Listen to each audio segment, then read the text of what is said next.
Hey, part two. So today I was checking on some of my pepper seedlings and I figured this was a great time since we're going into spring to talk about germinating seeds, especially veggie seeds and pepper seeds in particular, because those are my favorite. So now, I'm really into growing peppers, so this is my germination station, or otherwise known as a humidity dome. And these are all my pepper babies in here. Now, I know that most households do not have something like this, so you do not need to get something like this. This thing holds 72 peppers, so this is for the avid gardener.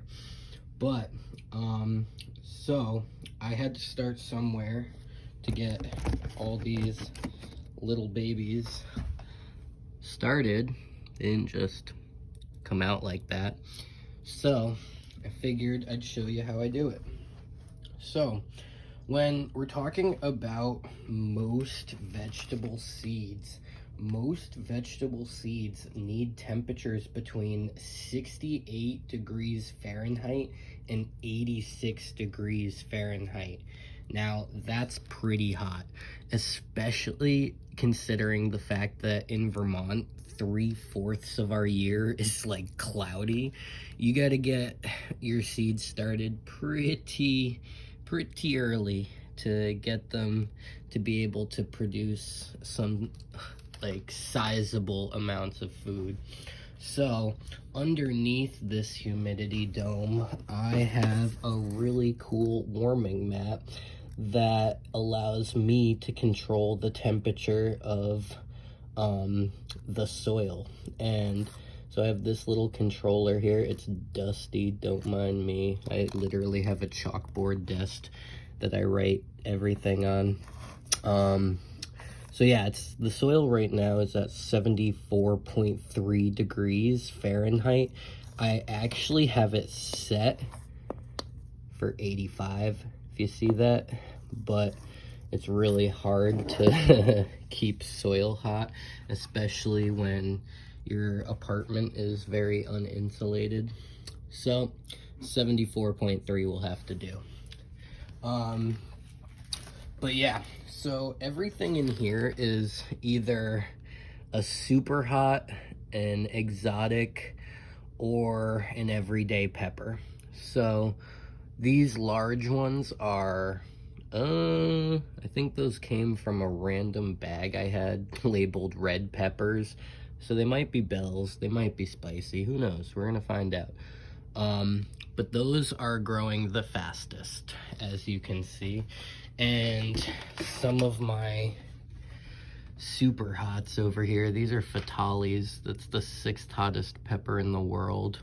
Boop. Those are taking a while. This guy's just popping out of the ground. What's up, dude? Or actually, probably lady. But yeah, so in my experience, super hot peppers take forever to grow. They take forever to germinate. Up to a month sometimes. I've thought that literally peppers are just died and then like forgotten about them, and weeks later they pop out of the ground like, hello. So yeah, back to germination times and temps though.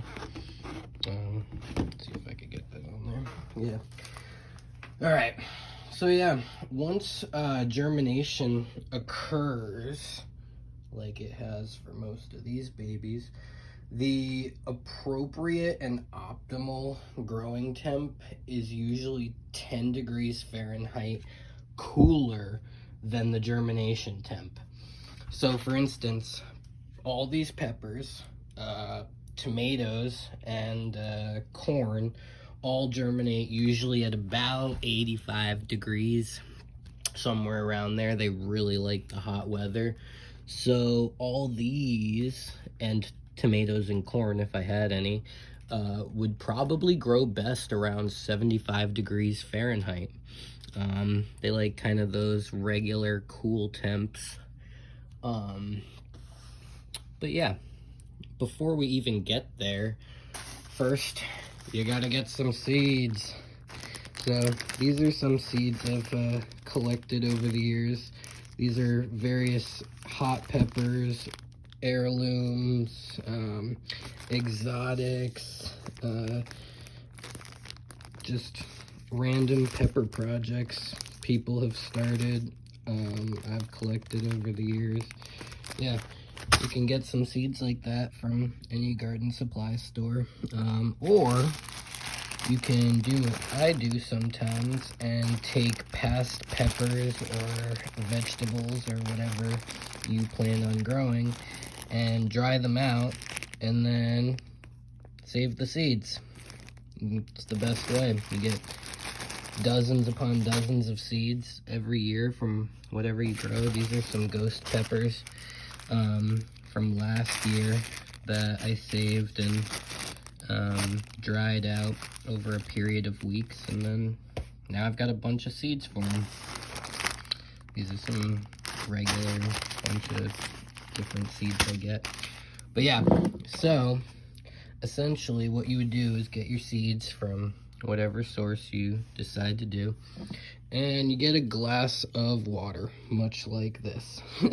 And yeah, so you get a glass of water, and I always soak my seeds. I'll take like a dozen, throw them in there, and soak them for 24 to 48 hours.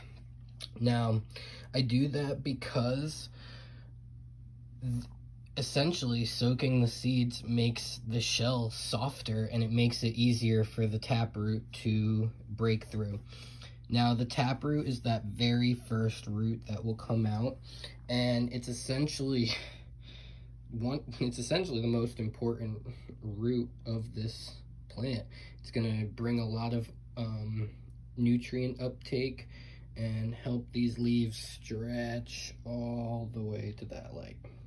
So, a lot of times people think that all they need to do is throw some seeds in some dirt and put it in the sun, and that'll be good. But if you really want to have a bountiful harvest, you also want to pay close attention to things like the soil you're using, the pH level of your water, and a whole bunch of other things. So, but we'll get into that later or on another video. So essentially what you want to do is soak your seeds 24 to 48 hours, pull them out, put them in dirt, and just be patient. A lot of the time, like peppers and stuff can take up to a month to sprout. It's an investment in the future, so be patient. I think when these babies get a little bit bigger, I will do a video on how to feed your vegetables nutrient food and how to really maximize yields when it comes to bountiful veggie harvests. I know we live in a very rural community, and during these times everybody's really concerned about food scarcity and sustainability, so I think the best course of action is to start at-home gardens. It's really easy. I literally live in the largest city in Vermont. That's not saying much, but urban agriculture is easy, kids. Let's get to it.